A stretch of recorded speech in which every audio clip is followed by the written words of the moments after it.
ზუსტად 11 საათი დარჩა დიდი შეკრების დაწყებამდე ყურადღების ცენტრში ქვეყნის ცენტრალური გამზირი საღამოს 10 საათიდან იქნება. სწორედ ამ დროს შეიკრიბებიან სინდისის პატიმრების ოჯახის წევრები მხარდამჭერებთან, გულშემატკივრებთან ერთად 9 აპრილის მემორიალთან ერთად გაათენებენ და ერთად დაიცავენ 9 აპრილის მემორიალს იმისთვის, რომ ქართული ოცნების ვერცერთმა წარმომადგენელმა ვერ მოახერხოს 9 აპრილს მიუახლოვდეს გმირთა მემორიალს, რადგან როგორც სინდისის პატიმრების ოჯახის წევრები აცხადებენ, მორალური უფლება არ აქვთ რუსული ოცნების წარმომადგენლებს, რომ მიუახლოვდნენ მემორიალს, რადგან ისინი რუსეთისკენ მიაქანებენ ჩვენს ქვეყანას.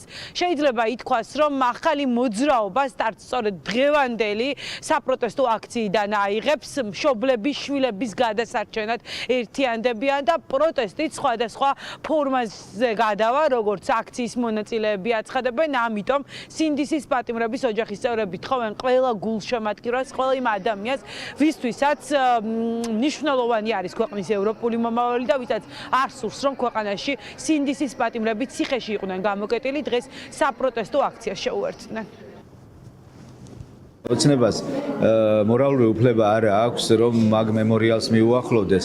ეგ მემორიალი დგას რუსეთის იმპერიალიზმის წინააღმდეგ ბრძოლაში აჩეხილი და დაღვრილი სისხლის საპატივცემულოდ და რეჟიმი, რომელსაც ეს ქვეყანა ისევ რუსეთში მიყავს, არ აქვს არანაირი უფლება მორალური, რომ მიუახლოვდეს 9 აპრილის მემორიალს და ჩვენ სწორედ რუსული რეჟიმისაგან დავიცავთ მას 8 აპრილის საღამოს და 9 აპრილის მთელი დღის განმავლობაში. გვერდით უნდა დაგვიტკეს ქართველი ხალხი, რომელსაც გული შესტკივათ ქვეყნის მომავალზე და იმ ბიჭებზე, ვინც ახლა შიგნით არიან, ქვეყნის თავისუფლებისთვის, როდესაც იბრძოდნენ. აქედან გამომდინარე ხალხს ვთხოვთ, ჩვენ დაკავებულების ოჯახები, რომ დაგვიტკნენ გვერდით და იბრძოლონ ჩვენთან ერთად, იმიტომ რომ ეხლა თქვენი გვერდში დგომა არის გადამწყვეტი და ძალიან მნიშვნელოვანი როგორც ჩვენთვის და პატიმრებისთვის, ისე ქვეყნის მომავლისთვის. ველოდებით ყველას, აი ეს მინდა რომ თქვა, ველოდებით ყველას, პირველ რიგში ველოდებით ისეთ აი სტუდენტებს, აი ამაზე აქცენტის გაკეთება, იმიტომ მინდა რომ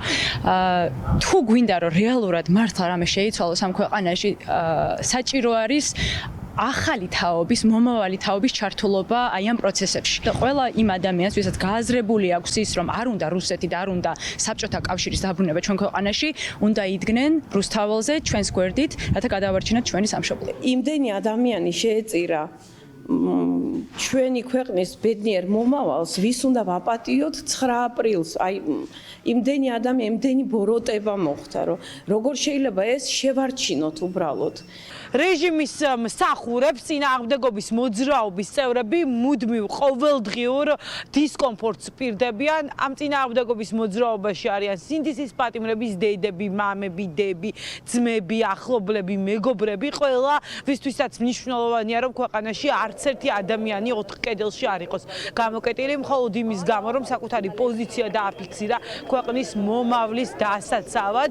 დღევანდელი საპროტესტო აქცია ზუსტად 10 საათზე დაიწყება სინდისის პატიმრების ოჯახის წევრების ორგანიზებით, შეიძლება ასე ითქვას, თუმცა დღეს არის 8 საათზე დაანონსებული ასევე მედიის მარში, რომელიც ფილარმონიიდან რუსთაველამდე ჩატარდება და როგორც სინდისის პატიმრების ოჯახის წევრები აცხადებენ, მათთვის ძალიან მნიშვნელოვანი არის, რომ თავისუფალი და დამოუკიდებელი იყოს მედია, ამიტომ უწოდებენ მხარდამჭერებს, რომ ამ მარშად შეუერთდნენ და შემდეგ 10 საათზე ქვეყნის ცენტრალურ გამზირზე 9 აპრილის მემორიალთან 24 საათიანი უწყვეტი აქცია გაიმართოს, სადაც მონაწილეობას მიიღებენ სწორედ თავისუფლებისთვის მებრძოლების ოჯახის წევრები.